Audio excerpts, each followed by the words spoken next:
Welcome to Real ABM, a podcast for B2B marketing professionals who are looking to use ABM strategies to drive revenue. In each episode, we cover specific ABM plays and remove all of the BS and fluff so you can develop a custom ABM strategy, implement specific ABM tactics, and stand out as a marketer by generating revenue for your company. Let's get started. Hello and welcome to Real ABM. I'm Nick Bennett. I'm Pete Larenka. Today, our guest is Jen Lever, Senior Global ABM Manager at Bazaarvoice. Jen, thanks for joining us today. Thanks for having me, guys. I'm excited. Awesome. Cool. So before we dig into your ABM journey, we like to set up the conversation by asking a few questions to get to know you, your company, and your maturity level with ABM. So why don't you tell us a little bit about your company? What do you guys do? What stage are you at in terms of company size? And who do you target?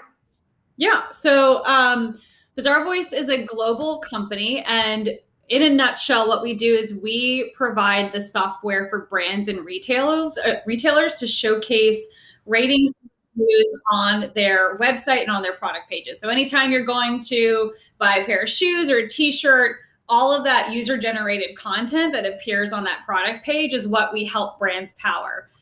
We also provide visual and social content solutions too. So bringing in the really awesome, rich social imagery that they have on their social channels into their website to help inform that buyer journey. And we also provide sampling campaigns too. So if a brand has a new product launch or they need more reviews for one of their core products, they can send out really hyper-targeted sampling campaigns to our influencer community so they can leave reviews and user-generated content on those products that they try out and test.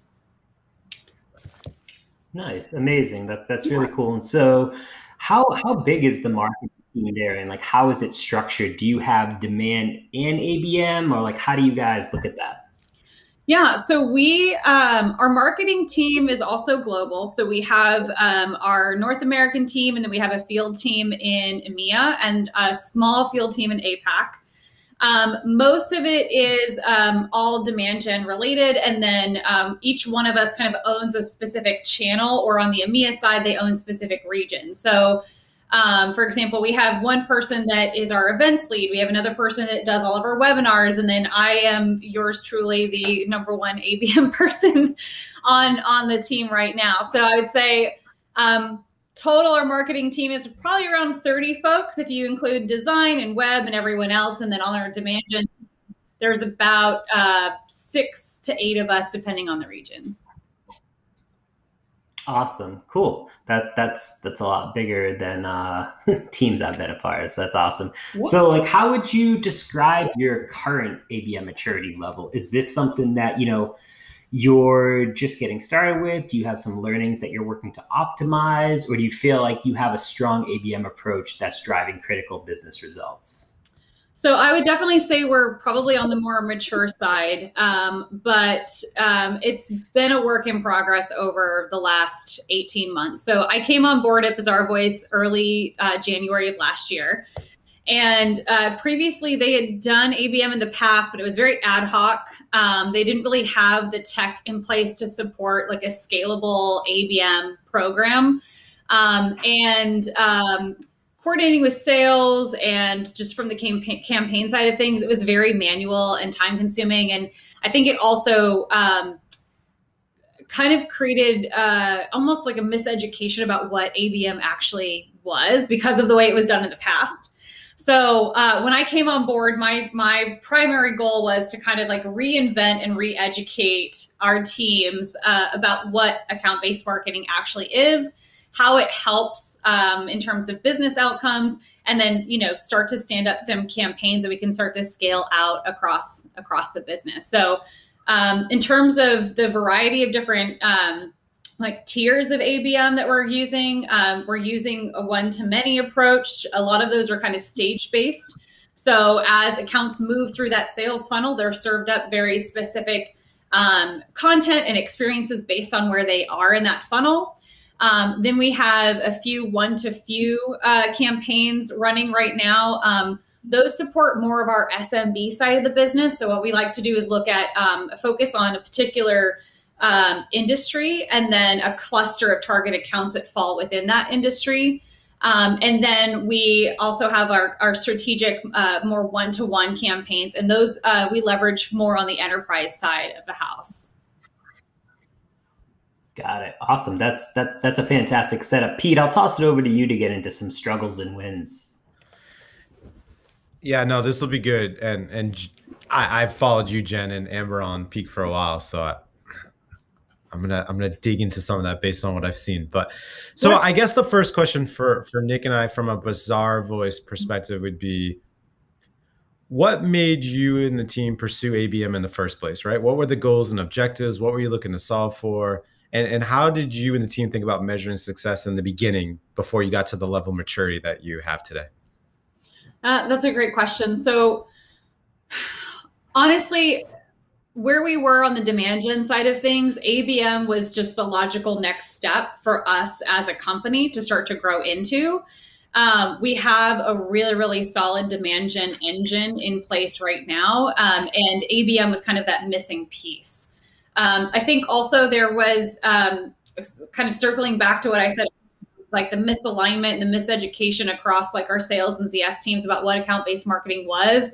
I feel like if account-based marketing is done right, it almost helps to force function that alignment across the teams, because when you have at least one team bought into it and you can show those results across the board, it's almost like a wildfire. Like more people want to be on board with it because they see how effective it is and how it drives those business outcomes that we're all working towards at the end of the day. So it helps kind of centralize all of the teams around shared KPIs and a single source of truth. And also, our shared target account list that we're all working towards together from various angles, throughout the Rev org. Got it. Now, Amber, you talked about your maturity being more mature at Bazaarvoice today. How has that strategy evolved over time? So you obviously have one-to-many, one-to-few, one-to-one. What did the beginning look like? Did you start with one-to-one? Did you start to take us through a bit of that journey, and how has it evolved over time? Yeah, so we started first with our stage-based campaign, so a one-to-many approach, because we wanted to use it again as an opportunity to help kind of re-educate the teams on what ABM actually was. At the same time, we also onboarded Terminus to help us serve up more account insights to the sales team. So leveraging things like intent data and engagement data, which gave them a different perspective in terms of how they should be pursuing the right accounts at the right time with the right message. And we leveraged the insights that Terminus gave us to not only run our stage-based campaigns at scale, but also to help kind of bring the sales team up to speed on how they should be looking at accounts through a different lens. So moving away from that lead-based lens and more into that account-based lens, giving them the tools to start to multi-thread accounts as opposed to looking at it from just a single point of contact, and looking at newer and deeper ways that we can start to get in front of those accounts with relevant messaging, relevant experiences, and really, really tailored and personalized sales conversations. So Terminus really helped us kind of get our feet off the ground and give sales what they needed to understand what we were trying to do, and then also help us, scale our campaigns with that one-to-many approach. Then after we got the sales team on board with all of that, we started to roll out the more strategic one-to-few and one-to-one campaigns, because we had that buy-in, not only from the sales side, but also from our leadership team on down, because we were able to prove and show results early on with the stage-based campaigns and show how they, help drive those business outcomes forward, before we, kind of put all of our eggs in one basket with more of that strategic approach. Because it is a much higher lift from a resource perspective, from an account team perspective. I mean, it really changes the way that we go to market as a business when you start to look at strategic accounts through that lens of, how do we activate that entire account from C-level all the way down, as opposed to just kind of our day-to-day transactional points of contact of just let's burn and turn and, try to get as much as we can out of this account. So definitely it was a big shift in terms of changing that perspective and then that learning curve to get sales on board with that. No, I think people are going to love digging into your journey deeper, Jen. So a topic that I think has come up in every conversation so far that we've had is really around the importance of list selection and list building, right? Making sure that you're selecting and building the right target account list. Do you mind digging a little deep into how did you and the team go about selecting and making sure that you're identifying the right accounts to go after? Like, what's that process look like? How often do you refresh it? Like, take us a little bit through what that looks like for you and the team at Bazaarvoice. Yeah. So for the one-to-many campaigns, what I typically leverage on the marketing side is we're aligned on our target account field. So if an account is tagged as a specific target account, we have like different categories for that target account. That's sales' best way to indicate to me that this is an account that should be in a more targeted campaign outside of like our broader demand gen efforts. So I'm able to pull those accounts in and build out segmented lists based on that. We also look at things like, obviously our historical data, like which industries are the best fit for us, which ones had the, highest deal sizes, which ones have the longest longevity in terms of, maintaining being clients with us, so maintaining that customer base. So there's a lot of historical data that we also pull into that. In terms of the one to few, like on the industry side of things, I work really closely with the sales teams to identify those accounts. And we refresh those lists at least once a quarter to make sure that we're bringing in new prospect accounts. And then if we're looking at it from like a grow and retain perspective, making sure that we have the right accounts in that mix as well. On the one-to-one side of things, that one does take a little bit longer for us to outline. We look at things like our white space analysis. So within our, larger house of brand accounts, which ones have the most opportunity for upsell, cross-sell, which ones have the most opportunity for growth. And then they will submit, I guess you could call it like a form or a request to have that account included in a one-to-one campaign. So that way we vet it together. So that way sales and marketing are a part of that decision-making process. We decide like, yes, this is the right account that we should be moving forward with, as opposed to sales saying, hey, I really want to land this account, marketing, go do your thing, right? So it helps kind of create that collaboration, that partnership by having us both agree on, which accounts we should move forward with, because those one-to-one campaigns do require such a much like a higher lift across the board. That's good. Thank you. So tactics. Yep. My favorite topic. So I can steal your best working ideas and channels. But so for you, Jen, you again, probably I think of anyone we've talked to, likely the most sophisticated, most mature model so far. So I'm going to be curious how yours compares to others.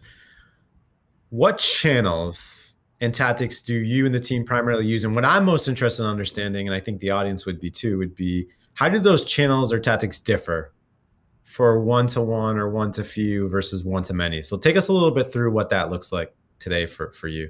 Yeah, it's funny that you're asking this question because I actually just had to put together a chart to share out to our sales leadership, because ABM has become such a hot subject at Bazaarvoice. They want like any and every account to be involved in it, and they want all of the things for all of the accounts. And I'm like, whoa. First of all, ABM is not a one-size-fits-all approach, right? And what we might have working for one account doesn't necessarily make sense for another. So I use a variety of different channels and tactics. Everything from, obviously display and sponsored social ads. Events,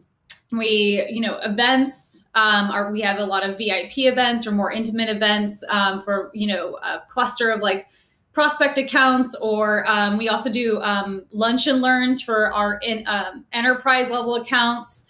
Where they can invite additional members of other brands that fall within that house of brands account to really understand like what we have to offer, understand what other brands are doing and leveraging with Bazaarvoice. So it's kind of like a working session, a learning session for them. So that's on the event side of things. We also, content is a huge driver, especially when we get into the one-to-few and the one-to-one approach. So one-to-few is a little bit more industry specific. So it's not specific to the account, but it is specific to the industry or even the personas that we're targeting within those accounts. And then on the one-to-one side, all of the content is customized for that account. So it speaks directly to the challenges and the pain points that they're trying to solve for. We normally do a very robust deep dive into the account. So we look at things like their recent annual reports that they're putting out. What are their stakeholders doing? We do a lot of social listening to really understand, what are those C-level stakeholders talking about? What are their goals, and how do we align what we offer as a solution as a strategic partner to align with what that company is trying to achieve in the next year, 5 years, whatever that looks like. So the research piece helps kind of inform that content strategy. We use custom content experiences, the chatbot experience on the site. We're about to explore more of the website personalization piece. So I'm really excited about that. And then another really huge driver, even through the pandemic, for us on the ABM side has been direct mail. That has been a really, really awesome play for our sales teams to leverage, not only as a door opener, but also as a deal accelerator too. So to help them get those later stage deals across the finish line. Love it. Thank you for sharing. I think we're all going to start stealing all your ideas. No. Jen, you mentioned your opening, and sorry, I was coughing during some of it. So for everyone listening, I'm getting over a cold. Blame two little kids. When you talked, you said that you have a demand team, and then you have like a person that focuses on webinars. You have a person that focuses on events. Your ABM. Mm-hmm. Can you talk a little bit about how, like, for some of these channels and vehicles that you're speaking to, how does the team work together? Like, so for example, when you're talking about doing direct mail for ABM or events for ABM, is that something in your role that you are driving completely on your own, or is that being executed by kind of these other teams and these other roles? Like, help us, like, for people who are thinking about org structure, and I know, Nick, I think you'll dig into this a little bit more in a bit. How does that work at a company like yours?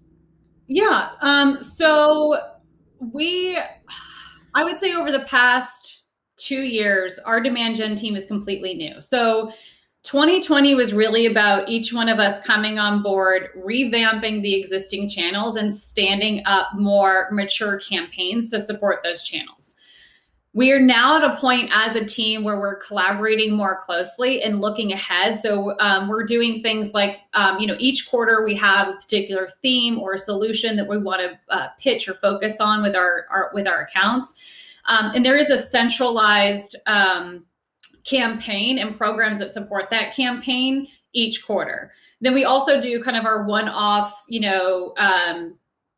everyday kind of air cover channels and tactics as well. So it really kind of depends on what we're trying to achieve. If it's outside of that broader like quarterly campaign or our ongoing campaigns that we're running, I would say if there's like a specific lunch and learn event, there is a lot of really close collaboration between myself and the events person.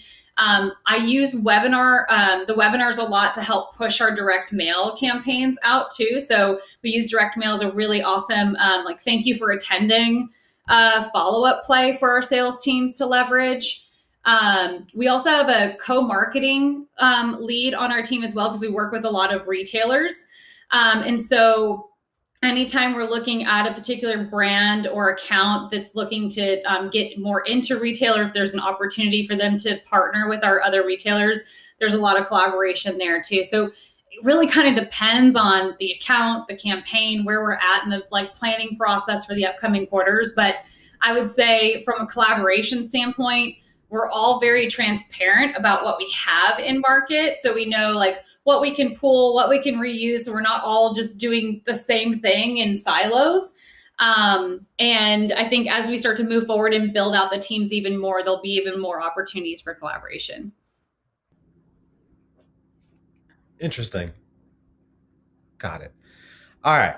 My last question, and then I'll stop talking for a while. The other big hot topic in ABM besides selecting lists and channels and tactics is measurement. I feel like I've heard you and Amber talk about it, Jen, 100 times before, but for those who are listening, how do you at Bazaarvoice think about, measuring success with ABM? How do you tell if it's working? What are the challenges you've had? Like, walk us a little bit through what that journey for measurement and success evaluation, if you will, for you and the team has been. Yeah. So, in the past, we report on marketing sourced metrics. And from an ABM perspective, I feel like marketing sourced only tells part of the story, especially when a lot of what we do on the ABM side doesn't necessarily stop after an account MQAs, right? So the whole point of account-based marketing or account-based experiences is that we're creating those custom personalized experiences throughout the entire sales journey. And then even after that prospect becomes a customer. So the sourced model doesn't help tell us the whole story. So what I've been really working on over the past year is developing an influence-based model to help tell that other piece, right? So how is what we're doing on the marketing side helping the sales team move the needle forward? So I think that's number one.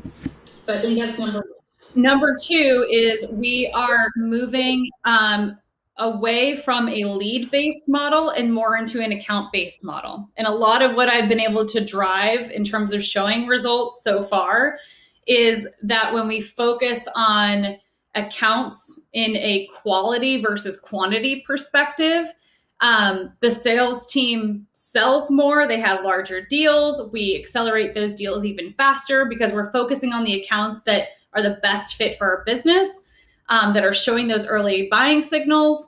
And we start to multi-thread those accounts too. So we're going beyond just that single point of contact that filled out that form, and we're activating the entire buying team, right? I think another thing that people when they start practicing ABM, they start getting into it is they're like, okay, well, how is this affecting revenue? And yes, that's the ultimate goal that we want to get to is what are those like final business outcomes look like? How are we affecting, closed won, win rate, et cetera, et cetera.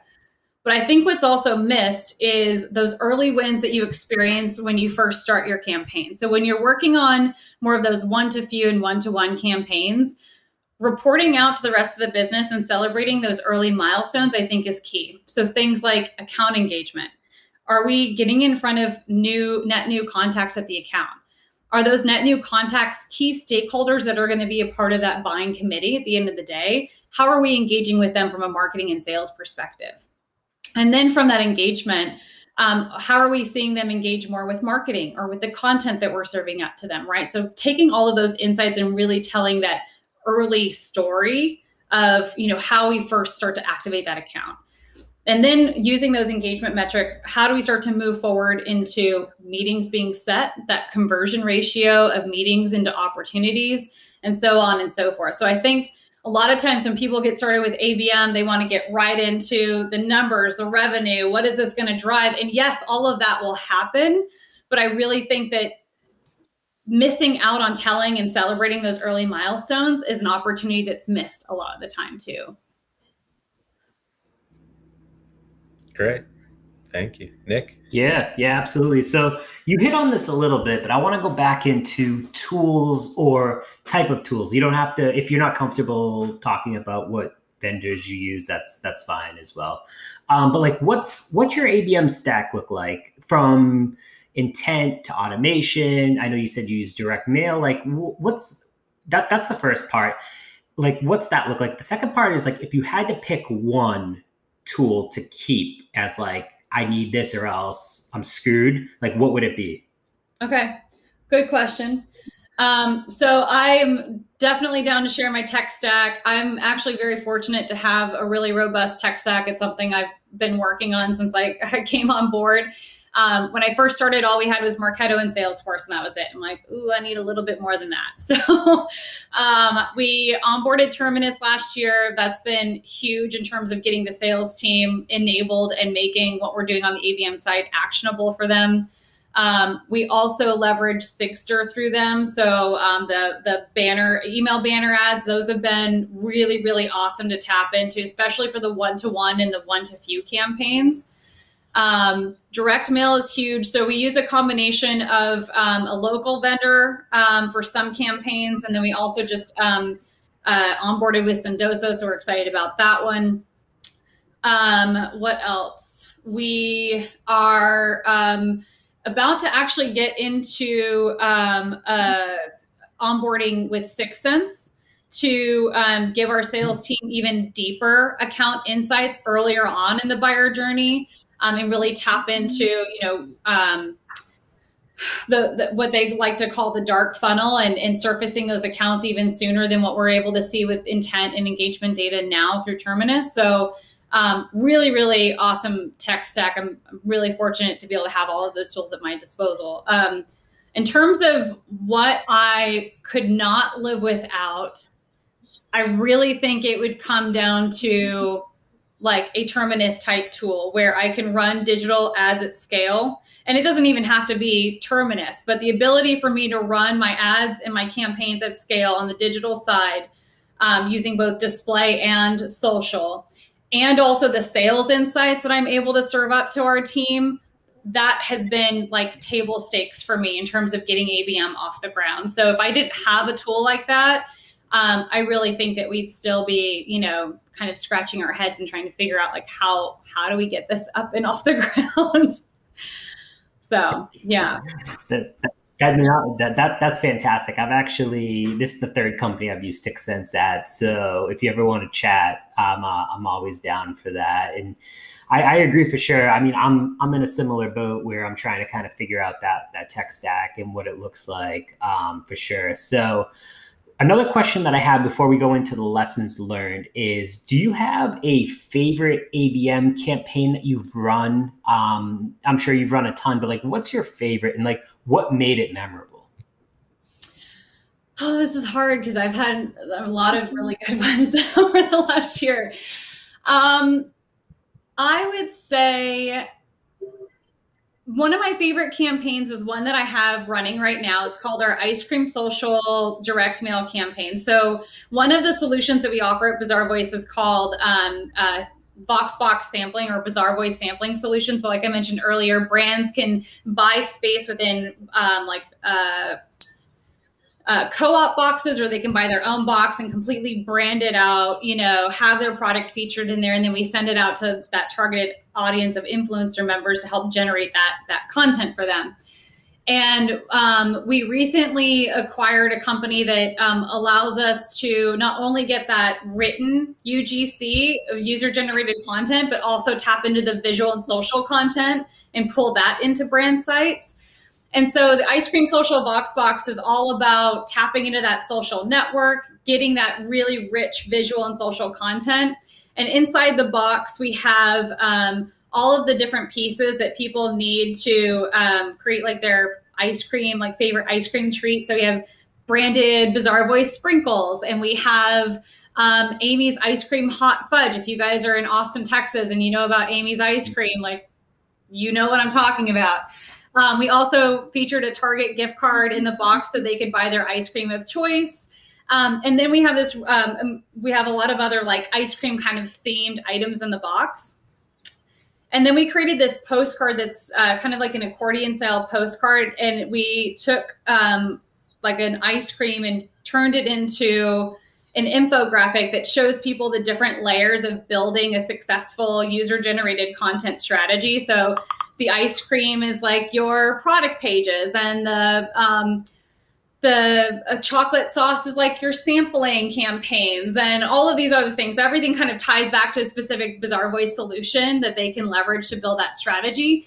And it's just been an awesome, awesome way for us to talk about this new solution that we offer and kind of help connect the dots, so to speak, with all of the different pieces that we offer brands. Because I think when you start to acquire a lot of additional companies and you have all of these solutions, brands are like, okay, I thought you just did ratings and reviews. I don't know what all of this other stuff is. So it was a really kind of cool way to like give them that visual and then give them something really cool to experience as well. So it's also driven, I'd say around $200,000 in pipe. We have about 80K in closed won so far. So just in terms of, what it's doing to our business outcomes, we've seen a ton of success with these direct mail campaigns. That is fantastic. For anyone listening, like if you want tangible takeaways, like that is by far one of the best that I've personally heard. I may have to steal like a variation of that. So just a heads up. But so, all right, so we've got a few minutes left. I want to go into a couple lessons learned. And I have two questions specifically for you as we wrap up to kind of take what you've given from an advice perspective and kind of like wrap it up for people. So the first question is, what are mistakes people make with ABM that you've seen so far? So I think the biggest thing is wanting to go and dive directly into that one-to-one approach, right? So I'm a big believer in the crawl, walk, run approach, and starting off small, celebrating those short-term early wins, and then starting to scale it out once you start to show that success initially. I am my own worst enemy when it comes to this. I mean, when I came on board, I wanted to dive right into the one-to-one campaigns and like, yes, let's hit the ground running. Let's get those target accounts, right? But I think that, one, it depends on the maturity level of the organization that you're working for, right? And two, I think really taking a step back and understanding how and where to scale your programs is key in terms of really making sure that what you're putting in place is going to be successful. Yeah, that's a great one for sure.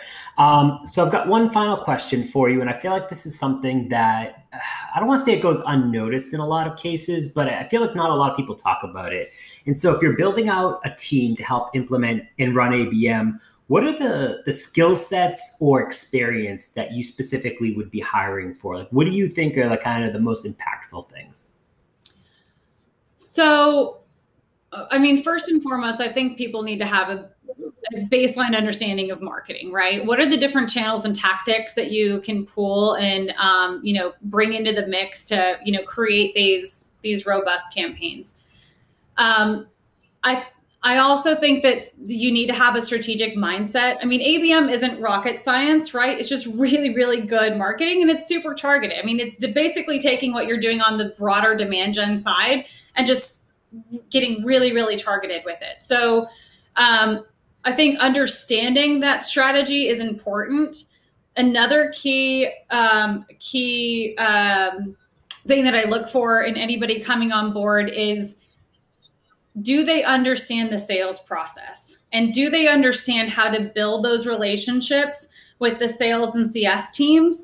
And also, do they understand how to report on the metrics that matter as we start to share out the success of our programs, not only within marketing, but also within sales and within our C-suite, right? So each audience that you're reporting out to requires a different set of metrics to show success, right?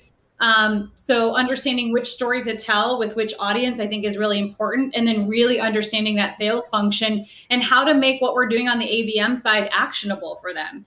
You can run campaigns all day long, but at the end of the day, a salesperson doesn't care what campaign you're running. They care about how it's going to help them close that deal, right? So how do you put yourself in their shoes and really like hone in on that collaboration piece with what they're faced with out in the field, I think is really, really important. Yeah, I love that for sure. That's a fantastic thing. And so I know we're up on time. Pete, I'm going to toss it over to you. You have any final thoughts, questions for Jen? Nah, Jen, you've been awesome. Thank you. Thank you for sharing your insights and advice. I think I'd wrap it up by just saying, if people want to learn more about you, Jen, or pick your brain, or learn more about Bazaarvoice, where can we point people to? Yeah, I mean, I'm happy to connect with folks on LinkedIn. So definitely, find me on there, send me an invite. And like you guys mentioned earlier, I'm also part of the Peak community as well. So anytime you guys want to collaborate or check that community out, I'm very, very active there as well. So I'm happy to collaborate and share ideas and brainstorm anytime. I could talk about ABM all day long. So yeah.